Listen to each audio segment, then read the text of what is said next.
भारतीय संविधान इस बात को प्रमाणित करता है कि भारत एक लोकतांत्रिक देश है।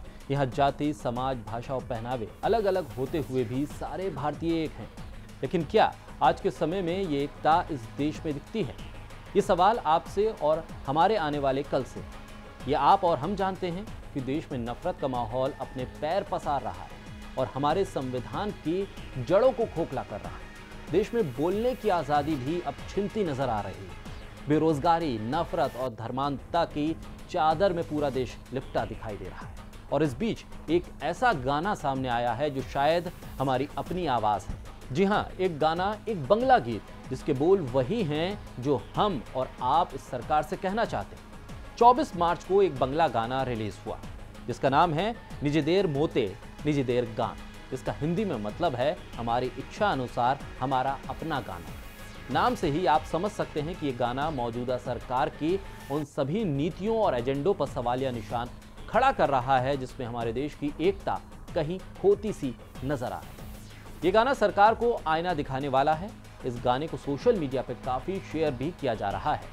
बॉलीवुड कलाकार ऋचा चड्ढा ने इस पर ट्वीट करके लिखा, I salute my colleagues, artists from the state of Bengal for having the fearlessness to speak truth to power.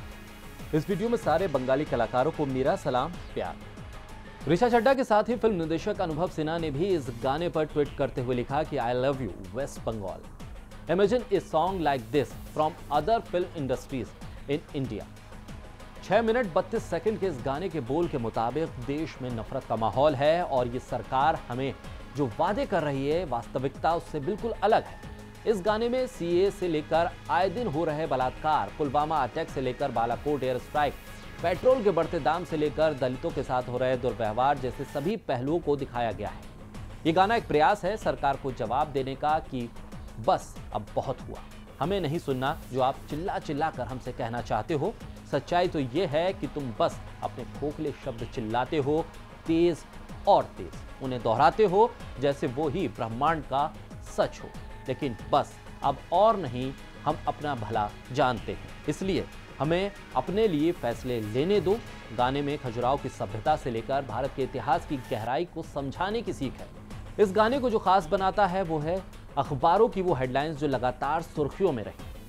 अब वो चाहे राफेल डील एक स्कैम हो या फिर भारत की चरमराती अर्थव्यवस्था, एंटी नेशनल से लेकर अर्बन नक्सल को इस गाने में सरकार का एक प्रोपेगेंडा बताया गया है। साथ ही फैज अहमद फैज की नज्म हम देखेंगे कि चंद लाइनें भी इस गाने में चार चांद लगाती हुई नजर आई हैं।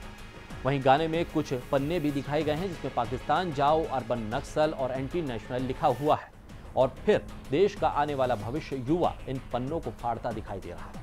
इन कलाकारों ने इस गाने में साफ कहा है कि हम आपके डर से कहीं नहीं जाएंगे, हम अपनी मातृभूमि भारत में ही रहेंगे। गाने का अंत काफी अहम है। बच्ची के हाथ पे भारत का झंडा और रविंद्रनाथ टैगोर की किताब रेड ओलियंडर्स दिखाई देती है और पीछे भारत का नक्शा जिस पर लिखा है ए सोवरेन सोशलिस्ट डेमोक्रेटिक रिपब्लिक। दिल को छू लेने वाला ये गाना लोगों को काफी पसंद आ रहा है। इसमें लोग अपनी प्रतिक्रिया भी देते नजर आ रहे हैं।